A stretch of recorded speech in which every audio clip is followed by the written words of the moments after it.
Hey, welcome back to part 2 of my tree saw build. Last video I had got the gearbox and stuff mounted on the boom and a frame built for my quick attach on my skid loader, and I needed to get some steel to build the lips or tabs or whatever that the skid loader actually hooks into. So I was able to get those picked up today. I got 3/8 by 2.5 for the bottom. And I'm gonna cut my notches in here for the pins to go in. And then for the top, I got 3/8 by 1.5 inches. And I cut these tabs here at 45 degrees. The top one needs to be at a 45-degree angle, and the bottom needs to be 60, or if you're coming from the top, it'd be 120. Coming from the bottom, it'd be 60. So I cut these. My plan is to, kind of hard to do with one hand, but my plan is to set them under there and just tack them so that when I go hold them on my frame, it gets them at the right angle. And I'll probably do something similar for the bottom one here. So I'm getting these marked up for my holes here. I'm going to set up a time lapse, get them marked up, and try to get them cut out. I'm not real sure how I'm gonna cut them out yet, but yeah, I'm gonna try to get that figured out.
All right, I got all my holes cut, trimmed up. I ended up doing it with the cutting torch, and I don't normally like doing that because I'm not great at running a cutting torch, and so I get stuff like, it's not real smooth, but I didn't feel like waiting to have somebody cut it out with like a plasma cam or something like that. So, and I thought about doing it with a porta-band, but you can't hardly cut along the back. And anyway, so I decided to do it like that. It'll work. And then I went ahead and cut these things at the angles that they need to be mounted. The bottom ones are 60. Oh, sorry, you couldn't see it. The bottoms are 60, I think, and the tops are 45. So I'm going to take them over here and try to get them tacked on where they belong, and hopefully weld it up. Then I can at least put it on the skid loader.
So watching that last clip, I noticed I had paper towels stuck in my ears. Looked kind of dorky, but I didn't have any earplugs with me, so that's a cheap source of earplugs. So anyway, I did get these welded on here. As you can see, I kind of struggled a little bit getting everything there and like it needed to be, but I got it. It's kind of awkward doing something like it by yourself, but I got them there where I think they need to be. The bottom one has a little bit of a gap there, but I think some of that's due to the radius on the bottom of that tube. And yeah, I'm gonna go over here and cut a flat piece for the end. Just cut the angles on it, weld that fast so that that holds the angles, keeps it from warping. These work good to get it positioned at the right angle, but I don't know if they'll hold much when I get to welding. But anyway, so yeah, that was handy to tack on there. Also, I don't think I showed, I did put braces in here.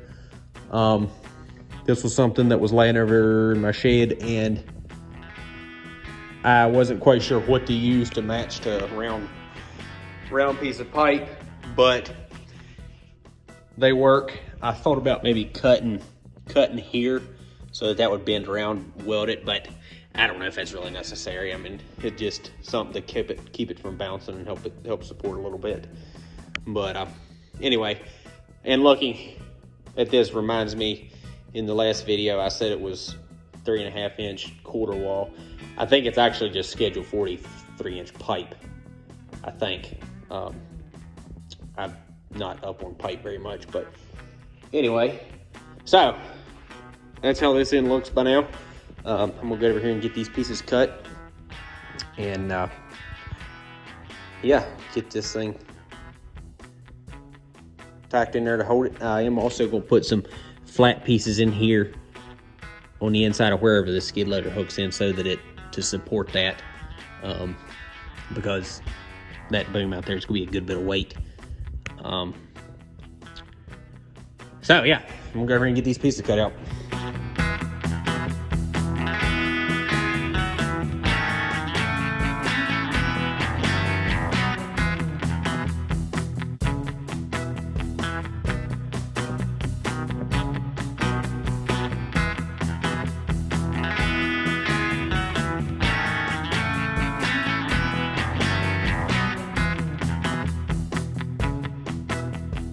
Well, this is kind of exciting. So, I got my pieces cut out, welded on. I didn't weld the whole way across there. I just decided I better try it to make sure it fits. So, I went and got the skid loader. Let me see if I can get over here where you can see it better.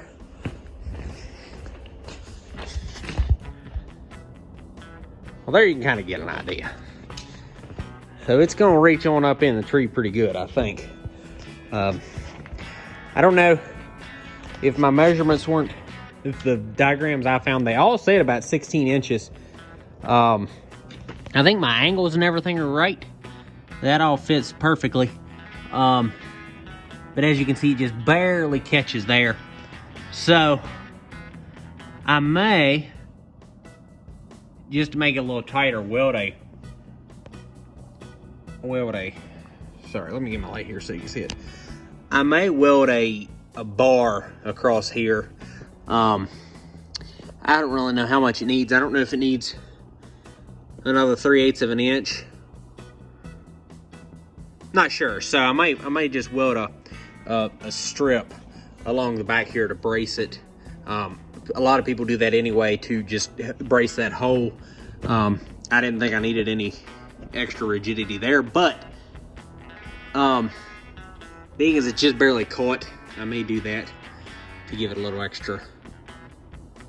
Just push it up in there a little farther. But I'm terribly excited. I think it's going to work out real well. Get back here so you can kind of see. So I'm going to stick it back in here and maybe finish welding a little more. I don't think, there's no point welding the whole way across here, but I'll probably weld across here at least and and down here, whatever I need to. Yeah, not sure what I'm gonna get to next, but that's where it's at now.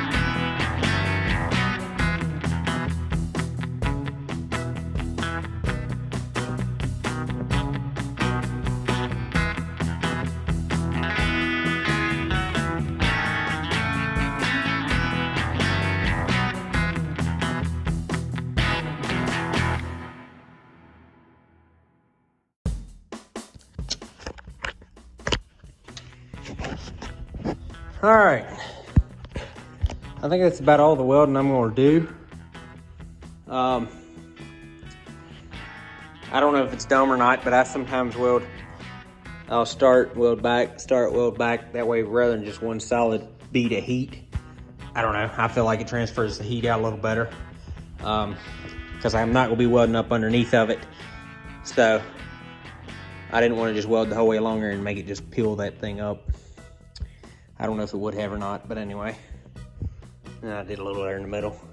It's a little off center, but oh well, who cares. Then down here in the bottom, I just welded there. Don't know why I needed to weld in the middle. And yeah. I think that's probably about all the welding I'm gonna do. Like I said, when I had it on the skid loader, I'm gonna add, I think I needed about a 1/4 inch, and I'm just gonna put a 1/4 inch rail across there just to help put that point up in here a little farther. As I said, a lot of people do that on loader buckets or whatever, so those pins don't rip that back out. But on this, all the weight's gonna be on the top anyway, because it's hanging down. But figured I'd do that just to make it a little tighter. And so yeah, I think the back end is almost done here. As I said in my first video, I'm not exactly sure. I'm gonna go get a stand or a flywheel off of a big engine that I already spoke for. So, and I think I'm gonna put a stand here somewhere. But anyway, I'll get to that later. So when I started editing, my video explaining what I was making here was not very good, so I'm just going to explain it.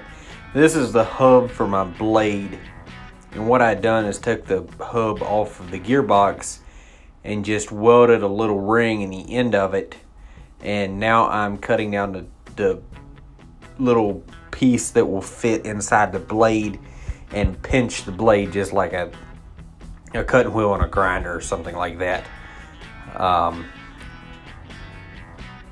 That I think will work out pretty good, and then the nut will just squeeze it. Just the exact same principle as on a grinder.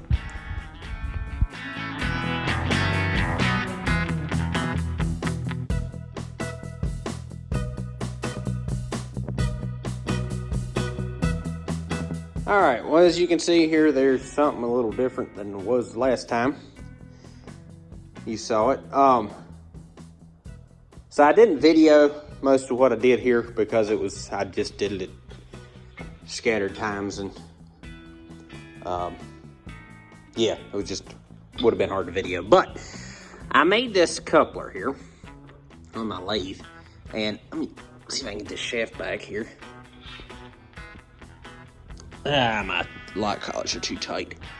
But anyway, so I made this, and this shaft here was 1 3/8, I believe, with a hole drilled in it. So what I did was I just got a piece of DOM tube that was 1 inch ID, 2 inch OD, and I cut the back side out on the lathe to fit just snugly over that. And I did the same on the front, and it's not done yet. What I want to do is I'm going to take it off and I'm going to split it and drill a hole through. Just split it here and here,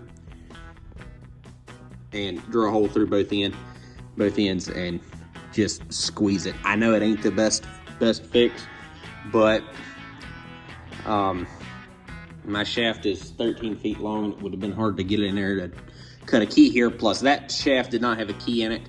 So I just decided to do this. I think if I split it and draw it really tight, it will squeeze and be just fine. And then, yeah, I mounted my shaft on here, and I had a friend of mine that has a CNC plasma cutter, or CNC plasma cam, cut these little brackets. Just really simple. Just radius here for on the pipe and a hole, and notched it there so that I could slide my shaft in. Yeah, that was simple. He just buzzed him out quick. So I welded him on there.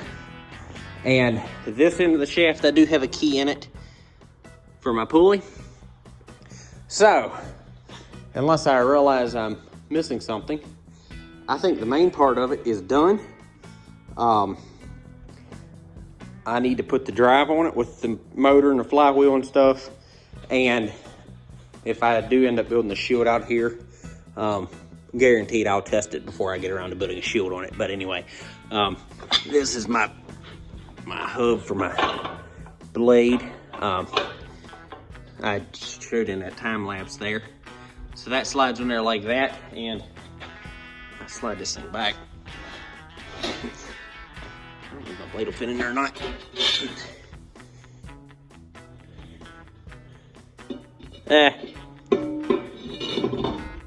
Won't quite fit, but you get the point. So yeah, I think I'm gonna wrap this video up here. Next video, I should make a drive on it, and I do want to build a foot to stand, I don't know, out here somewhere, to stand on the ground to keep the blade out of the dirt when I set it down. But yeah, I think that's what will be good for this video, and please stay tuned and subscribe if you want to, and we'll be back to finish it up, hopefully. Never mind, I'm back. I wanted to show you how this thing fit on here. Slid it back when I had both hands. So you can see I cut that thing just a tick thinner than the blade, but it's still a shoulder there for the blade to sit on. And the nut is a flange nut that will just go right up against that thing. And hopefully that will stay put. I don't know, we'll see. There's supposed to be, it's a castle nut, there's supposed to be a cotter pin in there, which is too short, so might just Loctite it, I don't know, we'll see. But actually it's gonna be spinning the other way, and I also did it this way so that when it spins, it will, when it drives, it will tighten the nut up. Hopefully that works. Anyway, that's what it is, so yeah. Thanks for watching.